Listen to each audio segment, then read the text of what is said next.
G'day and welcome to the Grow a Small Business Podcast. I'm your host, Troy Trewin. Each week, we speak with an owner who has grown a business with 5 to 30 team members to something bigger. Diving into their numbers and unearthing the pain they've experienced, we explore what they did to overcome each barrier and what they would do differently from day one. Let's get into it. Welcome, everyone. Today I'm interviewing Lilly Garrett from Maixia Marketing, based in beautiful London, United Kingdom. Thanks for your time today, Lilly. Thank you for having me. Let's start with how we know each other. Jenny from Pickle & Co. She sent us a few great guests over the past. She thought you'd be a good one to have on. Exactly, that's it. Tell our audience a bit about your business, what it does and how it makes money. So currently I have a company called Maixia Marketing. We work with early stage startups as well as scaling enterprises on their marketing. We do everything from, building out foundations like personas, messaging, positioning, all the way up to helping with hiring roadmaps and processes internally to make sure that marketing can scale effectively. Previously, I've had a couple of other companies, including one that I started when I was 19. That was a fashion label. So yeah, a long journey to get to where I am today, but it's been a good one.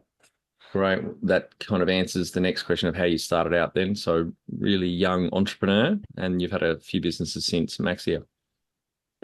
Yeah. So always wanted to do my own thing. And at the time when all my friends were going to university, I decided to start a business instead.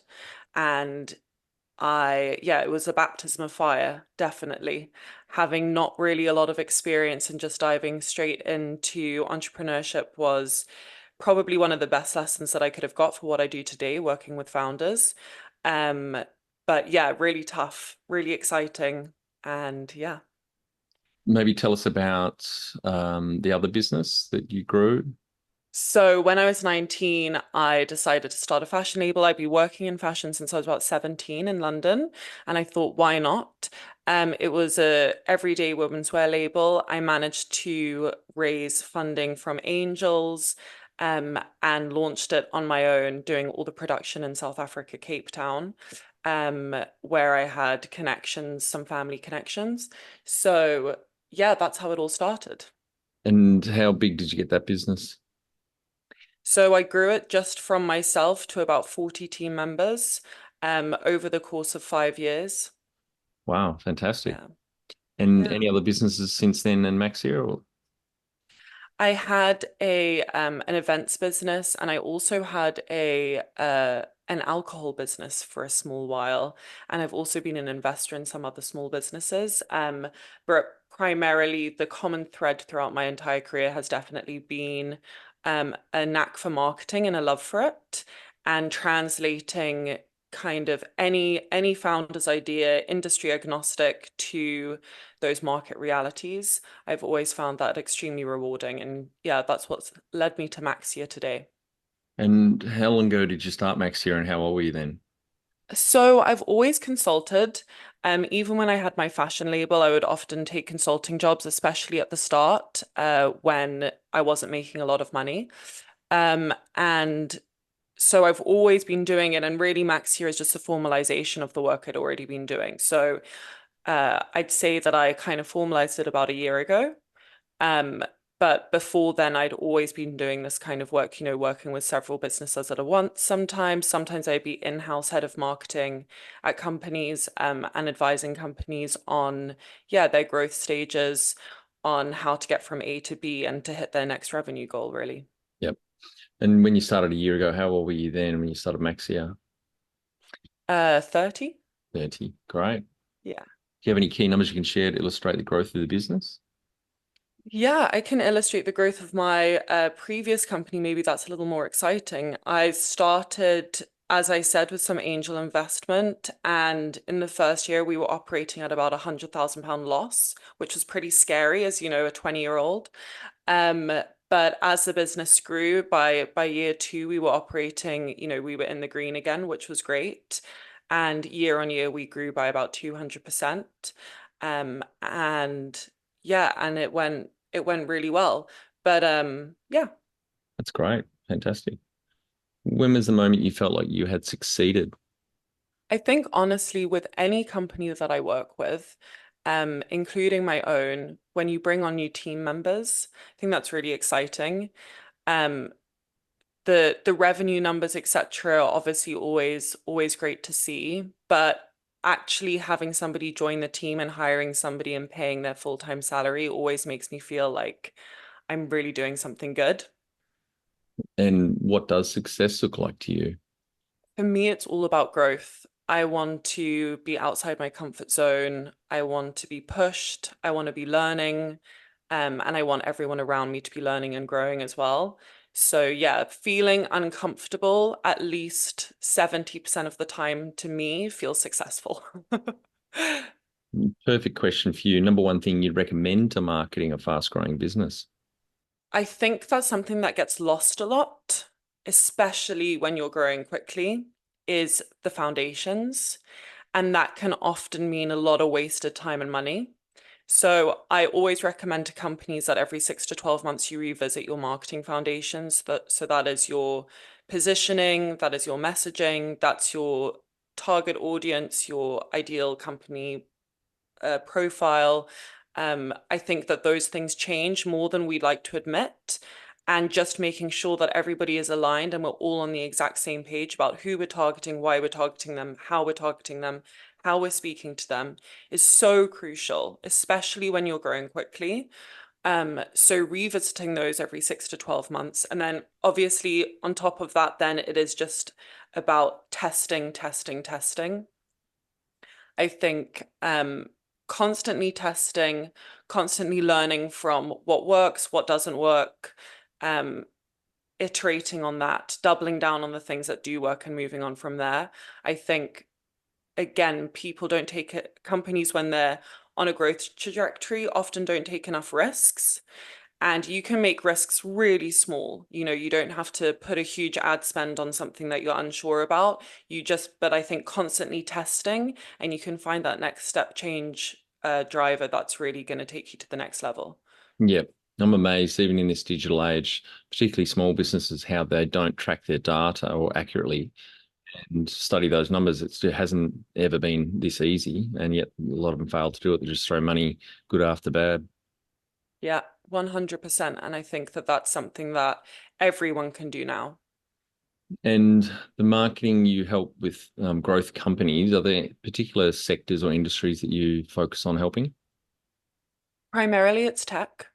Um, but I mean, even that can be very wide um, kind of target for me. But usually, I mean, the last year, for instance, I've worked with a cybersecurity company, I've worked with an AI company, I've worked with a sustainable version of Uber. I've worked with a food delivery service. So yeah, it's been pretty wide, but the common thread has been tech.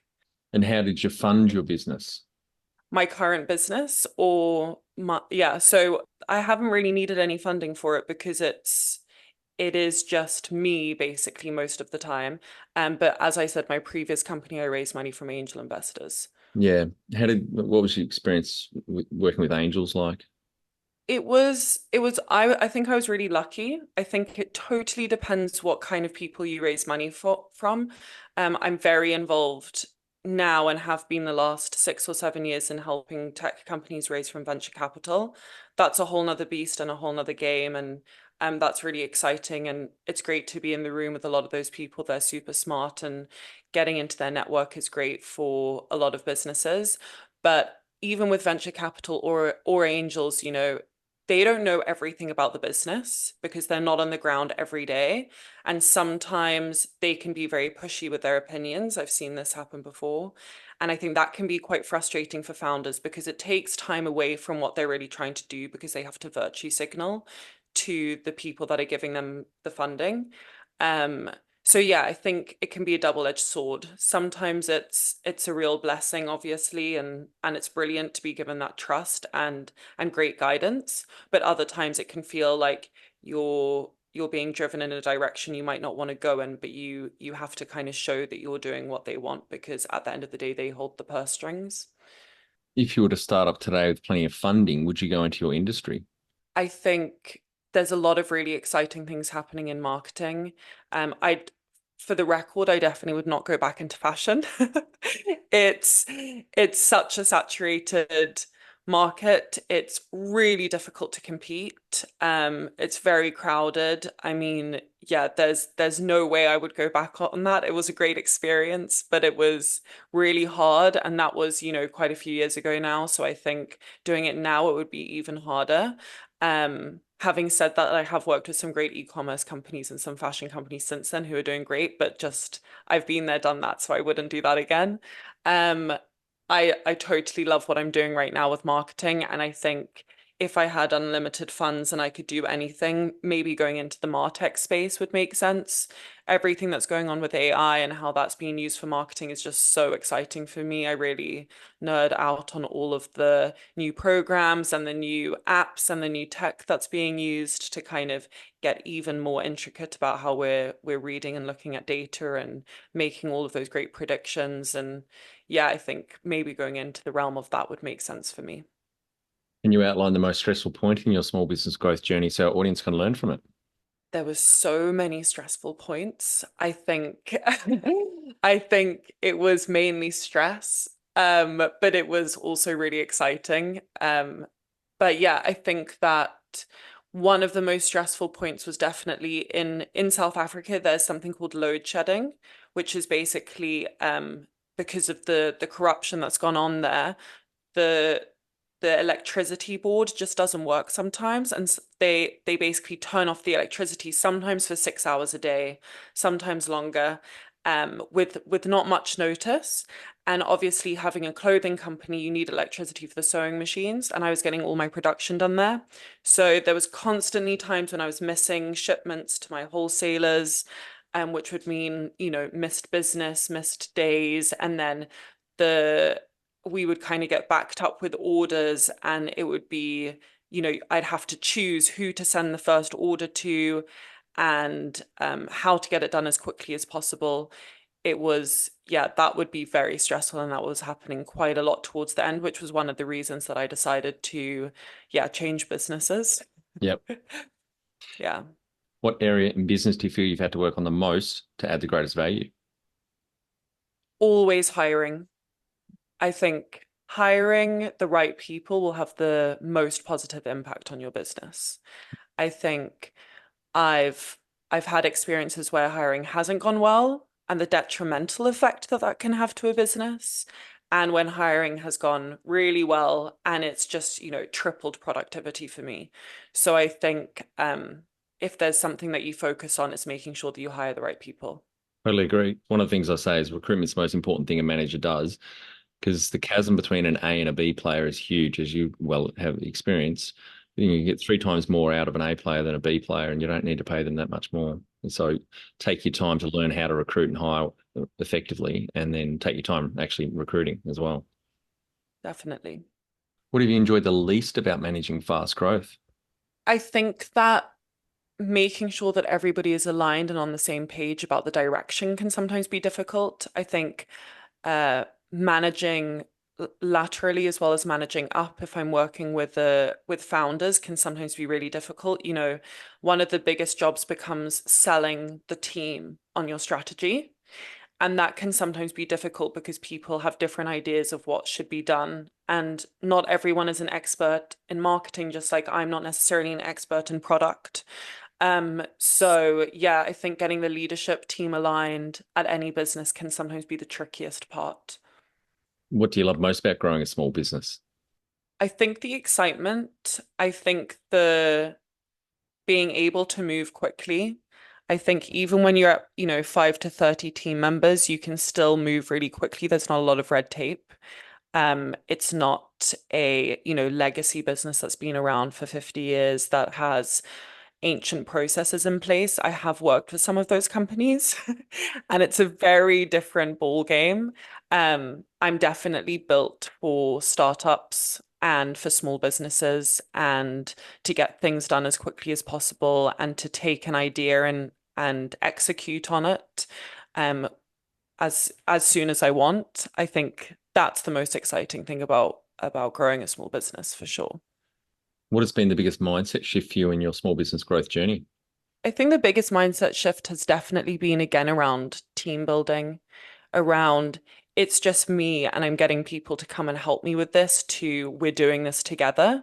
I think it's about building that culture. And I didn't really realize, when I was 19, how important that was.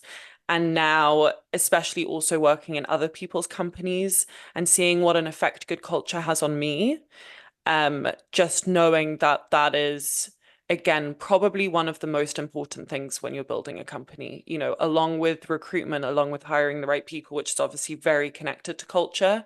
It's also instilling that culture and as a leader, making sure that it's really clear what you expect from people, that you lead with the kind of attitude that you want to see in others, and also honestly hiring for that attitude. Yeah, I think that that was definitely a mindset shift because previously I would have just hired for skill. And I think now attitude surpasses skill 100-fold because you can always train people for skill, but you cannot train people for attitude. And I think that's something I had to learn the hard way for sure. Yeah, that's the two things I recruit for is attitude and aptitude, really. Mm. The number one habit you think a small business owner needs to develop and maintain? I think it's just grit and perseverance. That's probably been said before, but I think it's just so true. You need to just keep getting back up and just learn from your failures. That I genuinely believe, especially working in marketing, that as long as you're doing your experiments correctly and you're doing everything based on data and you're making the best decision possible, there is no such thing as failure. You're either learning or you're succeeding and you're learning. And as long as you record everything that doesn't work out and you're really implementing those lessons learned, I think there's only one way and it's up. You're the fifth guest I've had on today that I've recorded, and two of you today both said grit to that question. So I totally agree with perseverance.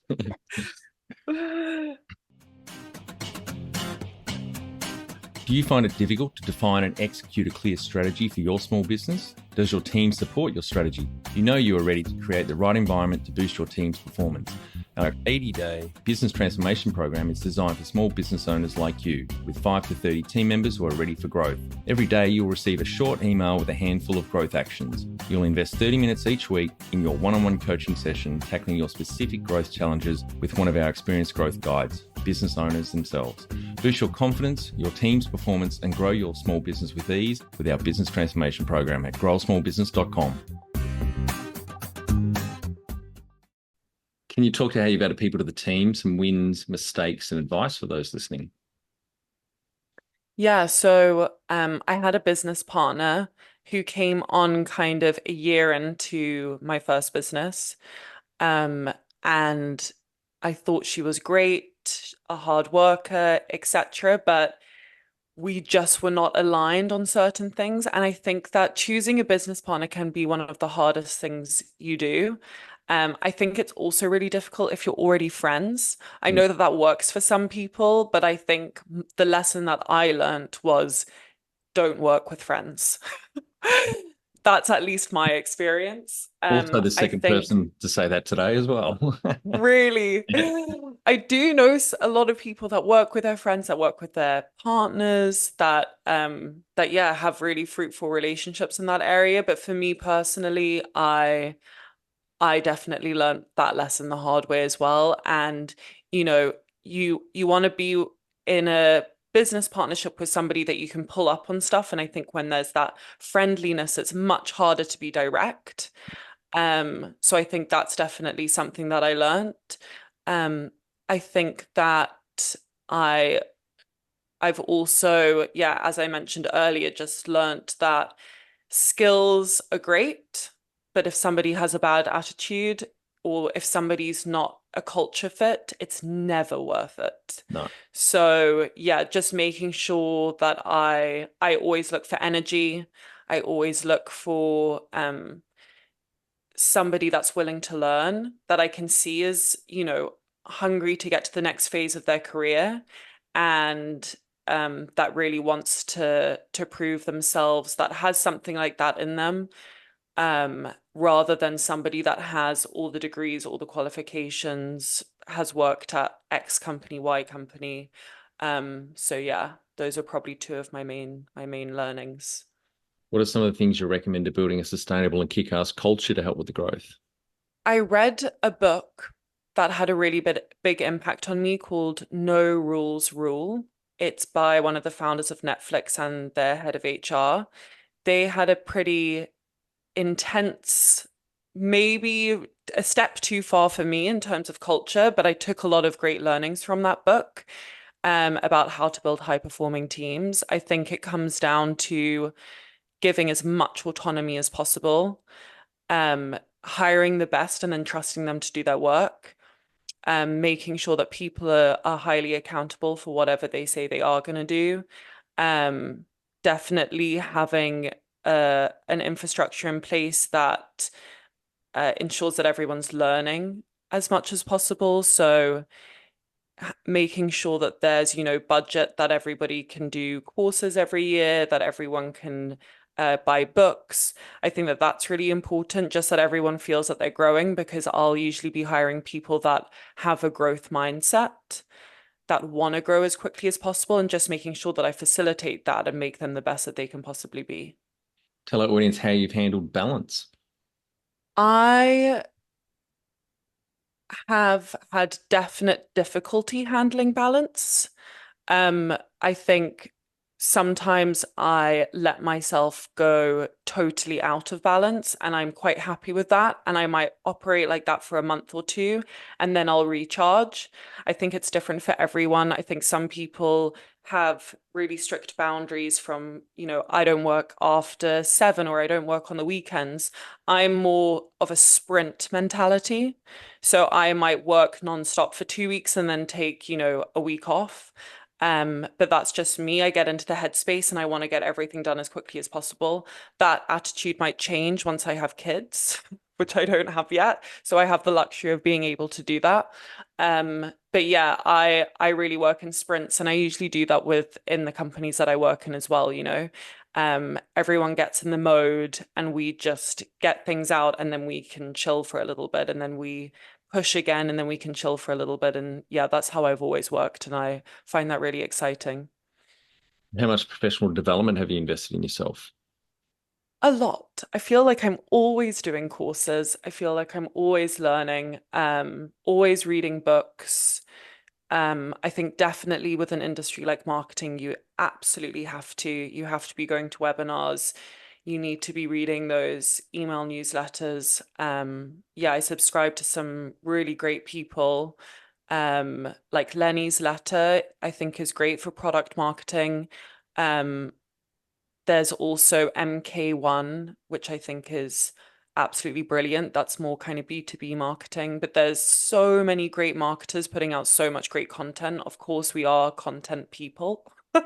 So there's so much brilliant stuff to look at that's just so packed with value. And yeah, I'm literally reading stuff every day. I have to try to make sure that I actually don't go too much into it so that I actually work as well. But there's never ending things to learn about marketing. So yeah, I always try to stay as up to date as possible. Have you had mentors or coaches along the way? Yes, I've had a few CEOs that I worked with when I was first kind of getting into the tech sphere that was so instrumental in my growth. I was very, very fortunate to be given a huge amount of responsibility very quickly and pushed. I think that that's one of the best things that a mentor can do, as much responsibility as possible, keep her expectations high, but at the same time be there for guidance and allow your mentee to fail, and learn from those failures.